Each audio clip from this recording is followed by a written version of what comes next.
पृथ्वी दिवस के अवसर पर नई दिल्ली के दीनदयाल उपाध्याय मार्ग स्थित मालवीय स्मृति भवन के सभागार में नव प्रभात जन सेवा संस्थान द्वारा आयोजित सम्मेलन का उद्घाटन करते हुए पद्म श्री राजा लक्ष्मण सिंह ने कहा कि अब समय आ गया है कि हम अपनी परंपराओं, मान्यताओं और अपने पुरखों के बताए मार्ग का अनुसरण करें।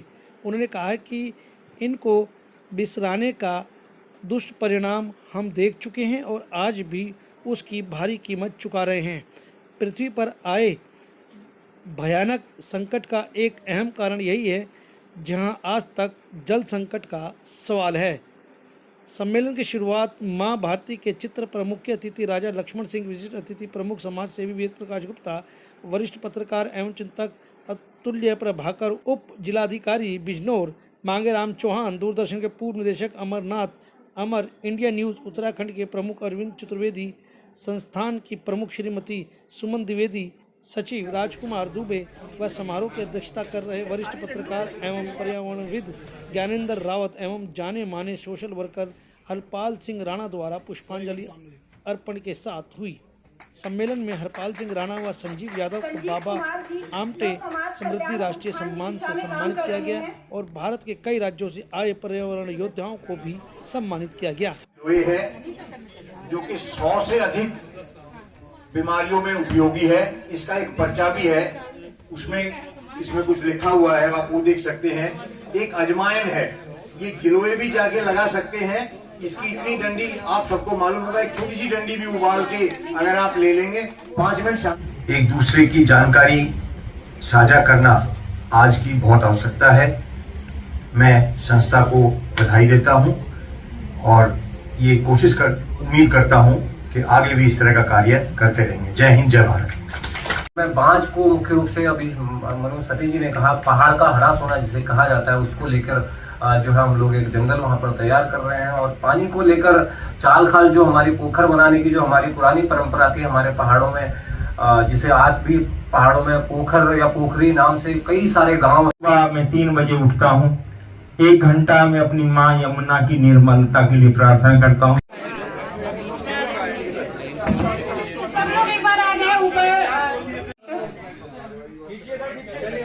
भारत माता की जय। वंदे वंदे।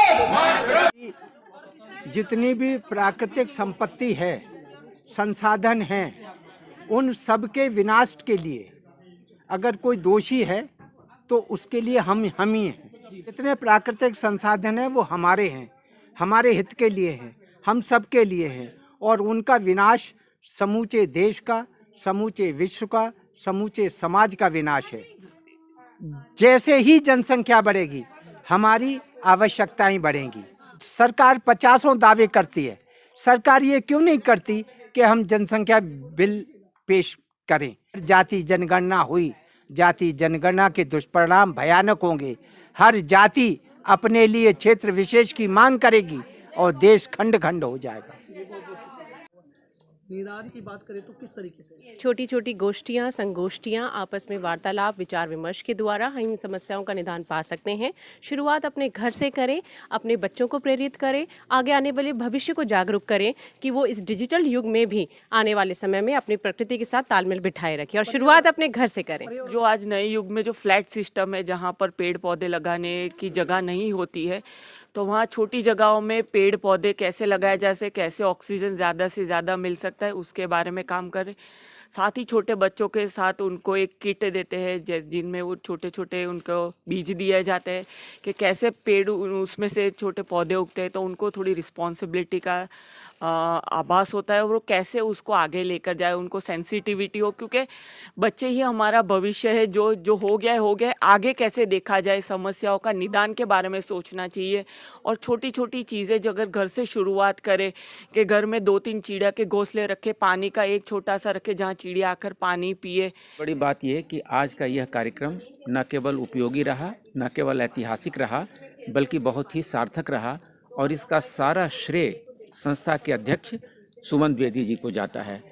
इन्होंने न केवल पर्यावरण के संरक्षण और संवर्धन का काम किया है, बल्कि देश के कोने कोने से पर्यावरणविदों को, पर्यावरण सेवियों को यहाँ इकट्ठा कर उनके कार्यों की समीक्षा न केवल की गई, बल्कि उनके योगदान को भी सराहा गया और सम्मानित भी किया गया। आज पृथ्वी बचाओ दिवस है, जिसका हमारा उद्देश्य था, हमने एक सेमिनार आयोजित किया जिसका हमारा उद्देश्य था कि देश भर में जितने भी पर्यावरण प्रेमी हैं, पृथ्वी के प्रेमी हैं, जो धरती माँ से प्रेम करते हैं, कैसे इस संकट से निपटा जाए और क्या क्या तरीके अपनाए जाएं जिससे हम इस पृथ्वी पर उत्पन्न संकट को दूर किया है। इसीलिए इसका उद्देश्य हमने यही रखा था। कितने लोग ग्रामीण क्षेत्रों में काम कर रहे हैं, पहाड़ों पे काम कर रहे हैं और राजस्थान मरुस्थल भूमि में काम कर रहे हैं, तो वो आएँ और अपने एक्सपीरियंस को बताएं।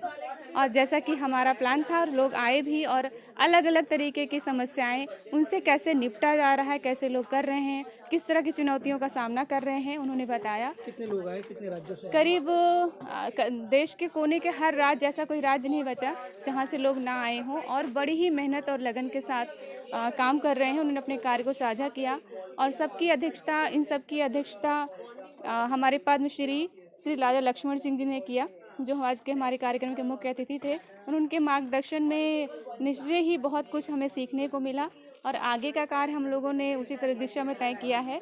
तो हमारा उद्देश्य सफल रहा संस्कृत संस्था के सेमिनार का। बहुत बहुत धन्यवाद।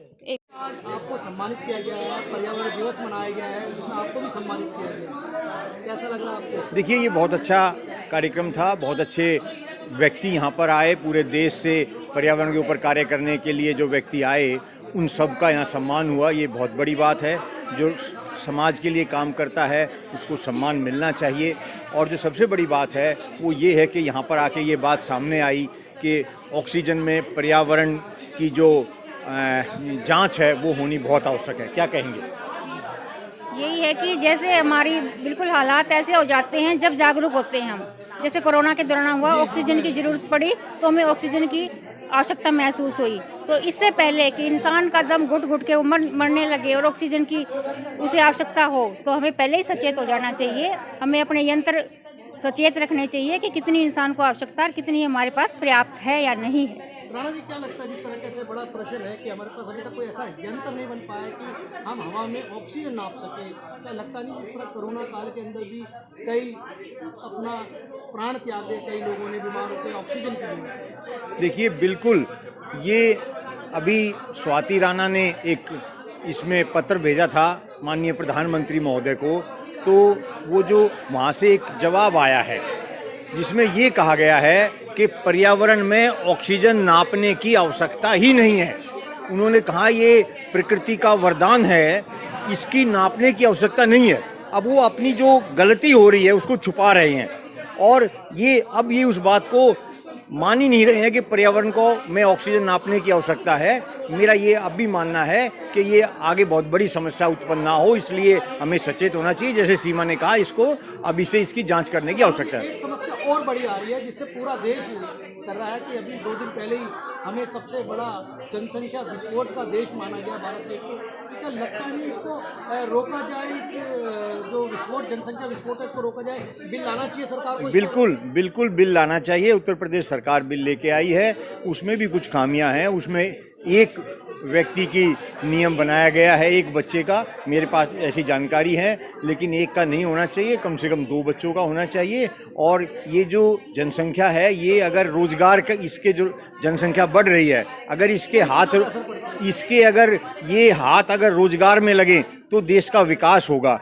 अगर ये हाथ रोजगार में ना लगे तो देश के नुकसान में भी जा सकते हैं। इसलिए जनसंख्या कानून बनना चाहिए। और आज आपने फिर से एक बारी मंच से मांग की है कि जो गिलोय है उसको राष्ट्रीय औषधि घोषित, आप सभी लोगों को आए हुए जो भी पर्यावरण प्रेमी हैं उन सभी को दिया आपने? बिल्कुल, ये गिलोय जो है राष्ट्रीय औषधि जो औषधि घोषित करने की बात थी, मेरे से पहले कई दशकों से बहुत से व्यक्ति लगे हुए थे कि राष्ट्रीय औषधि घोषित हो। उन्होंने बहुत बड़ा काम इस पे किया हुआ था, इसके ऊपर शोध किए हुए थे, वो सभी काम आए हैं और सरकार ने ये माना है कि ये घोषित हो सकती है। और दूसरी बात, मैं इसको राष्ट्रीय औषधि के साथ साथ इसका जो है पेटेंट भी कराना चाहता हूँ। इस पर भी मैंने कार्रवाई की है कि ये भारत के नाम से पेटेंट हो, लेकिन वो भारत सरकार को भेजना पड़ेगा। मैं बहुत दिन से आग्रह कर रहा हूँ कि भारत सरकार इसको पेटेंट के लिए भेजे, और जिससे ये गिलोय हमारा जो है, बहुत सी नीम, हल्दी और कुछ और जो वनस्पति हैं वो दूसरे देशों ने पेटेंट करा ली हैं, तो गिलोय हमारा देश पेटेंट कराए, ये हमारा प्रयास है।